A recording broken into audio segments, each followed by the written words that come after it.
I had to take responsibility for past choices and ways that I ran things, and I had to make a drastic change that would ultimately be a problem solver and game changer for the business.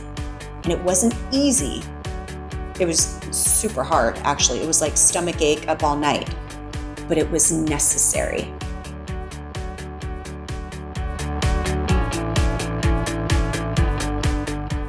Hello, and welcome back to Backstage Business. Today, we're going to talk about something pretty big when it comes to running businesses, solving problems before they happen.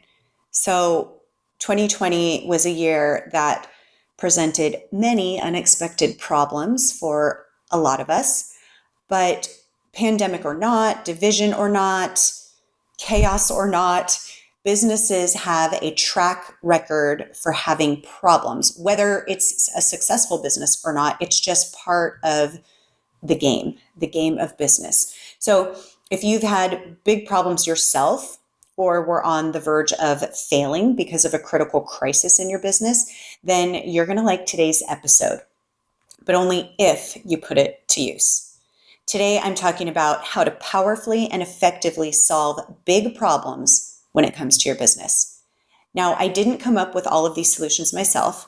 This came from me studying many entrepreneurs, CEOs, and reading a plethora of books. Yes, mostly on Audible, but I can tell you this, they work, and that's why I'm sharing them with you. So let's just go right into it. I don't want to waste your time. I'm going to take you through the steps of how to solve big problems. The first step is taking responsibility. So taking responsibility feels like the most painful thing to do. And I know, and I get it. I have been there. It's hard because you have to admit that you are wrong. You have to admit that you did something wrong. You have to take fault even when you want to blame somebody else. And you have to feel bad about yourself. But not really. You don't have to feel bad about yourself. It's just that ends up happening. And that's why we don't want to take responsibility. But the truth is that when something goes wrong in your business and there is a problem in your business, you are at fault. That's like the hard truth. Whether someone else did something or not, somebody on your team messed up, you employed that person, or you hired that team member, or you didn't give the best customer service. Maybe your team didn't. Maybe with good intentions, you still made a choice that led you down a path that led to the problem. Yes, someone else may have done something that caused the problem, but the idea that I'm going at here is that you need to take responsibility. We are responsible for the things that are happening in our business. Now, there are outside things that have happened that affect us.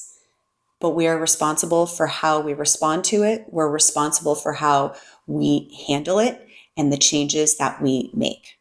So how we are feeling, we are responsible for. The state of our business, we are responsible for. And I know it's so hard because I know people right now are going, no, there was a pandemic and everything got shut down. I totally get that. What I'm going at here is really for you to understand that you are in control of how you're going to move forward. And that means that you have to take responsibility. You have to say, okay, maybe it was my fault that I didn't save enough money. Maybe it was my fault that I made this choice and kept this employee on too long. It's those types of things. So regardless of what happened, if you're listening to this right now and you have a business or starting a business, are reshaping your business and you're having big problems, I want you to learn how you can solve those problems. And the most painful thing to do at the very beginning is taking responsibility. And I mean that in the most compassionate way because I get how hard it is. There are times where I'm like, but this isn't my fault. But in the bigger picture, and when you trace it back, it is your fault. Is it somebody that you've gone into business with that did you wrong? Well, you did choose that business partner, didn't you? So just think of it that way. So the reason why I'm I am so uncomfortably promoting this taking responsibility, is that there's something magical that happens when you take responsibility. What happens is that you're acknowledging the problem, which is like the very next most important thing to do. You're looking at it in the face instead of denying and blaming. You're looking at the problem in the face and you're saying, hello, problem. I see you there now. I'm not trying to avoid you. I'm not trying to hide from you. I see you and I'm going to take responsibility. And I'm not even going to fight about whose fault it was, because that is going to be a waste of energy. If it was someone on my team that should no longer be there, then it's up to me to change that and say goodbye to that person and wish them well. But that's up to me. It's my responsibility. Acknowledging the problem and then taking responsibility for what went wrong opens you up. You're now not sitting on this hiding energy, this negative energy. You're now ready to take meaningful action, which makes you ready for step 2, which is asking the question, what happened that led to this problem? Was it because of someone who I hired or didn't fire, perhaps? Was it because you said yes to an investment that wasn't right for the business? Was there too much mindless spending? Was it not really understanding what your profit margins were? By understanding what happened that led to the problem you have, you can then make the sometimes really big decision that could be really hard, but it's the one that's going to lead to big changes. I remember having to do this in business more than once, but I remember one time doing something that was going to hurt someone's feelings on our team.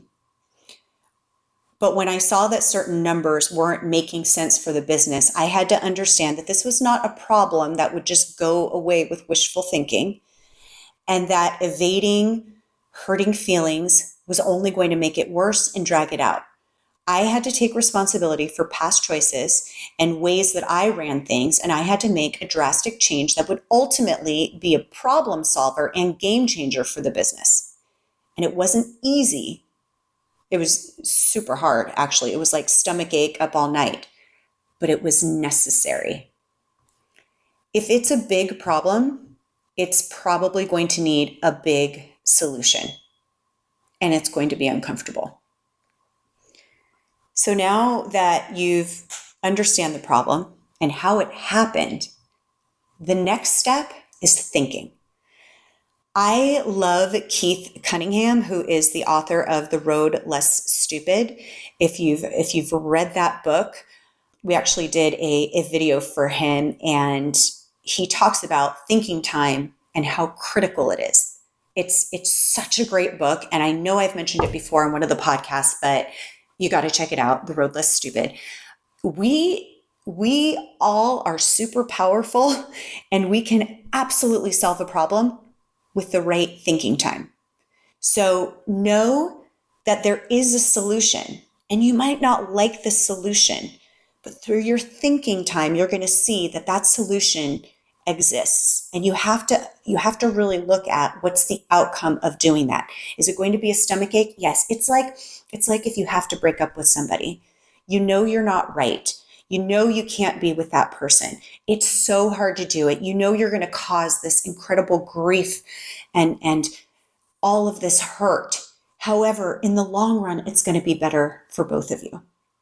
It's like that. It's going to be icky. It's going to be hard. But there's a solution that exists, and on the other side is going to be something necessary and better. Hey guys, and thank you so much for tuning in to the Backstage Business Podcast. I wanted to let you know that this episode is brought to you by The Draw Shop. At The Draw Shop, we make animated videos that just work. Did you know that most businesses are struggling to increase their sales simply because they don't stand out? At The Draw Shop, we use a scientifically proven formula to create animated videos that just work. With customers such as Uber, Twitter, Google, United Nations, Lockheed Martin, Netflix, and more, we know that creating messages that are impossible to misunderstand, it's critical to attracting more customers and keeping your audience engaged so that you can stand out as the best in your industry. Find out more information at thedrawshop.com. So after that, the next step, ask for help. So Dan Sullivan, who I mentioned a lot from Strategic Coach, has a book that he just wrote with Ben Hardy. He was a guest on our podcast as well. And it's all about asking who, not how. And I love this. I just got the book. I haven't read it yet, but I know the concept because I've listened to them talk about it. I've heard them both talk about it on Zoom calls, and it's so powerful. So often we focus on how we will solve something, and sometimes, most of the time, the answer lies in who rather than how. You want to make something, a big idea happen. In the last episode, I just talked about understanding the roles and responsibilities of your team. And when you think about it, the whole reason I do that is because when you have ideas, when you have things that need to get taken care of, the answer lies in the who, not how. Who is going to make this happen? Who do I need to enlist? Because it can't all be you. And if you rely only on you to solve a problem, that can be hard. So ask the who's, ask for help. So think about that, because this one is a really, really, really powerful one. Who can you ask that may see things differently? Who can you ask that knows how to do the thing you don't know how to do? Maybe it's looking at your numbers. Maybe it's reorganizing your team. Maybe it's understanding what should my profit margins be? What should the cost of service be? How much should I be spending on marketing? That's okay if you don't know that. It's okay if that's not your genius. Maybe you thought you knew, but you didn't know it well enough. Who can you go to ask? Who can you go to help you with this? And this also means asking your team, because it's amazing how different we all think. And one person could come up with something you may have never even considered, but turns out to be the biggest game changer. I'm such a fan of asking your frontline, the people that directly interact with your customers. They have the most amazing insight. And if you are the CEO, the business owner, a lot of times you aren't interacting that way. And so you miss out on some of the very key things that you need to know. And some of those things could be the absolute incredible solution that you need, but you hadn't thought to ask them.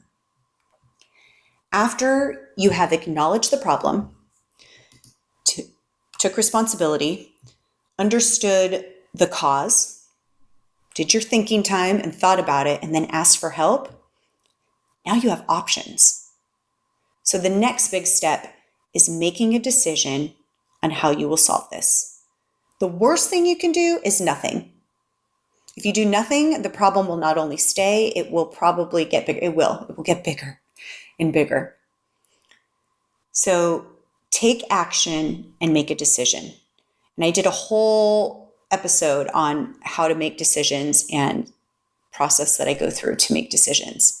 Make the decision and go through with one of the possible solutions to your problem.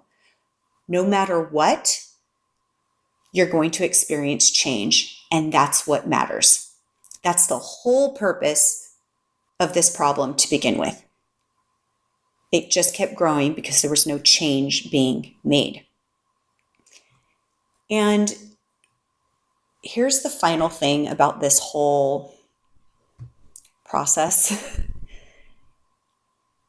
Don't judge yourself for the problem happening, and don't criticize yourself if the problem isn't resolved. Taking responsibility doesn't mean that you have to judge yourself and get all upset with yourself. It actually should be a freeing feeling. It should be an awesome feeling when you take responsibility and you just go, okay, this is what happened. No big deal.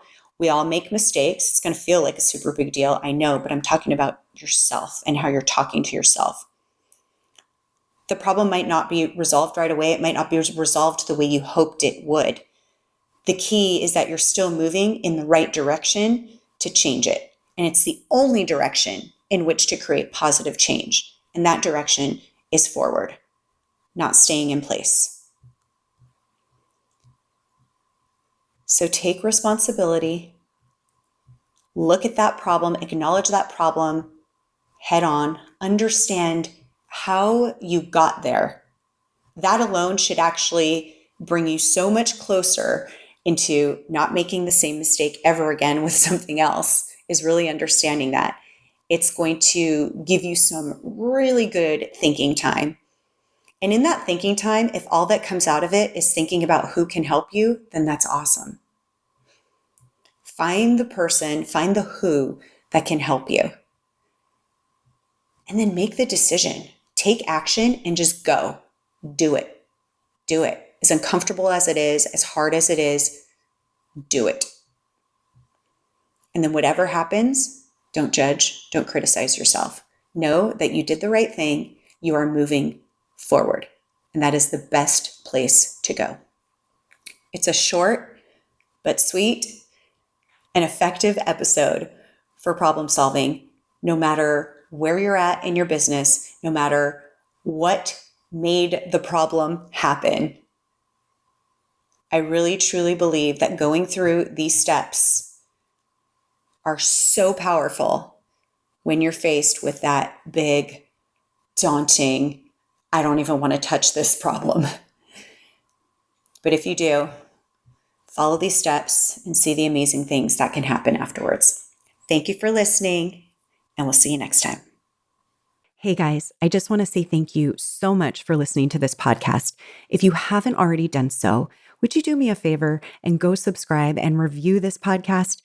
My goal is to continue to deliver you content that will really move the revenue needle in your business and give you up-to-date content on anything else that can dramatically help your business. You can also find us at thedrawshop.com/podcast, where you can comment on the podcast or contact us directly with any issues you'd like me to address.